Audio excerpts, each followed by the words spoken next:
Hey guys, Rich from RichMid Gaming. Hope everyone's doing fantastically well. In this video, we're carrying on our tier list, this time with 4 threat characters. So we're working through every character in Marvel Crisis Protocol. I've also included the 2 4 threat characters that have been revealed but haven't yet been released. That is Blade and the Ancient One, so we'll leave them to the end. And we're also including any characters that are 3 threat or lower that can take a gem. In this case, it's only Star-Lord that can take the power gem, so putting him at a threat 4 character. So with all that, let's jump in and head over to the tier list. 29 characters to get through, including Star-Lord with the power gem, the Ancient One and Blade. So let's get started. Black Dwarf is up first, and unfortunately starting this with a D tier. Hasn't really found a home. Much better options in Black Order, really suffers against pushes and throws and that sort of thing. So yeah, D tier for Black Dwarf. Black Panther next, and even with the nerf, retcon, whatever you want to call it, King of Wakanda is still very, very solid.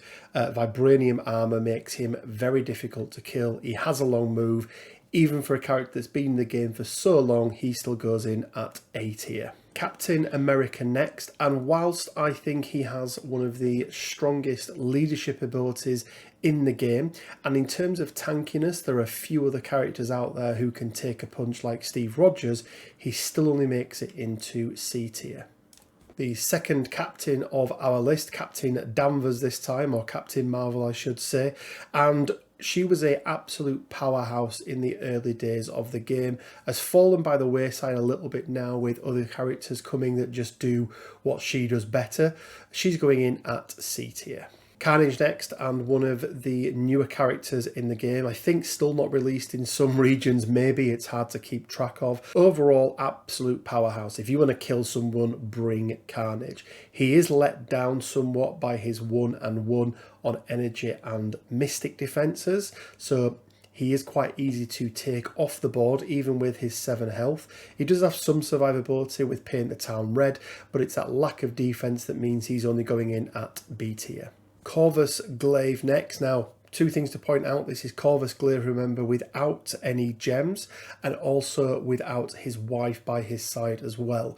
In the same way that Proxima suffers by not having Corvus, Corvus also suffers with not having Proxima there, and we're treating these as individual characters. He also really does need that reality gem to pop off, but even without his wife or the gem, he's still a solid 4 threat character. He's going to be able to dish out the damage. He does have the damage reduction by 1, which comes in really handy. He goes in at B tier. Cyclops next, and another underwhelming character from the X-Men.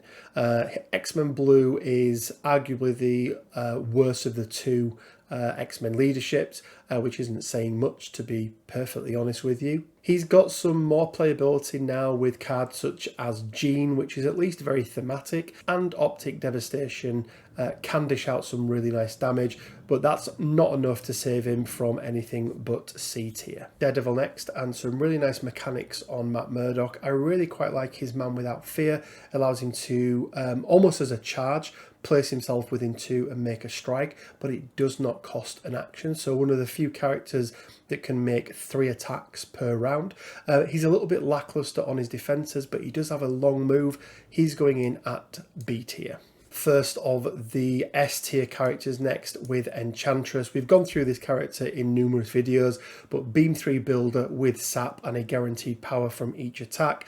Enthrall can dish out up to 3 conditions, but really Amora's Kiss, which allows her to make a enemy character drop an objective token. Super, super strong, goes into S tier. Gamora next, and another lackluster character, at least in my opinion. She's supposed to be the deadliest woman alive, and unfortunately, she just isn't the best at what she does, and we'll come on to a little bit more of that later on. She does have the Assassin Leap, which is quite nice. Godslayer as a 6 dice builder is quite nice, and Cosmic Assassin with the Pierce does have the trigger one that allows her to do the attack again, but it's only enough to put her into C tier. Green Goblin next, and this one may upset some people, but we're seeing more and more that even with him being the leader of the Spider Foes, he is not played in Spider-Foes. I think it's probably the affiliation that gets played leaderless more than any other one. He's going in at D tier. Hela, Queen of Hell, was very interesting when she was first released. Her mechanics with the captured soul token was something we hadn't seen before. A lot less play of late. She goes in at C tier. Killmonger next, and if you want somebody killing, take Killmonger. He's still an absolute powerhouse when it comes to dishing out the damage.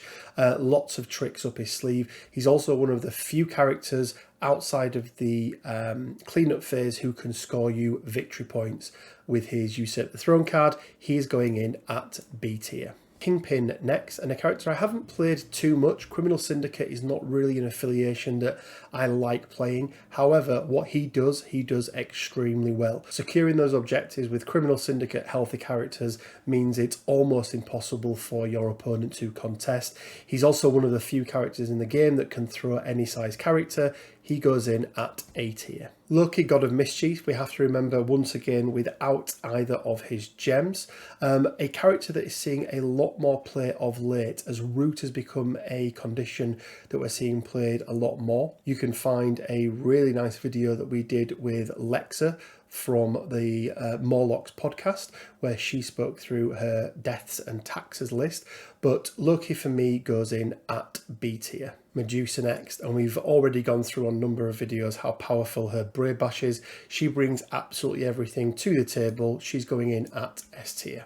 Mr. Sinister next, and another character that I really enjoy. I think his cloning banks and his other tactics cards that he brings to the game are extremely unique, and I think it's a refreshing character that brings some really nice additional gameplay. He goes in at B tier. Omega Red next, and a little bit like Mr. Sinister, he brought something completely different to the game.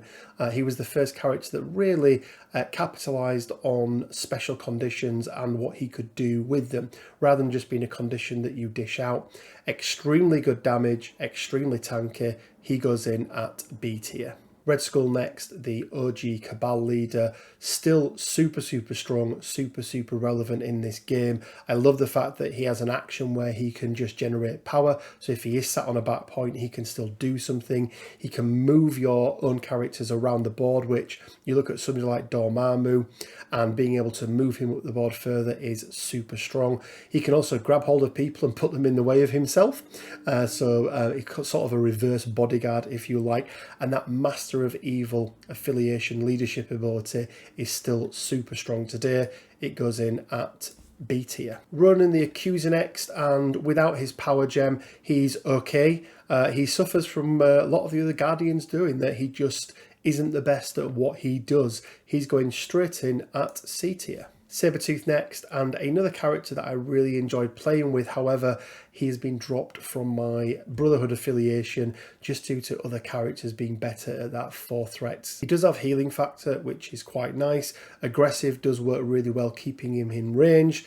Savage Predator, you really need to get that trigger to make it worthwhile spending that 4. He goes in at C tier. Corbox Spider-Man, Peter Parker next, and he's found a bit of a home in the Web Warriors affiliation, but for me still doesn't do enough to get him anywhere more than C tier. Ultron next, and a character that has most definitely suffered because of the likes of Drop-Off being taken from the board.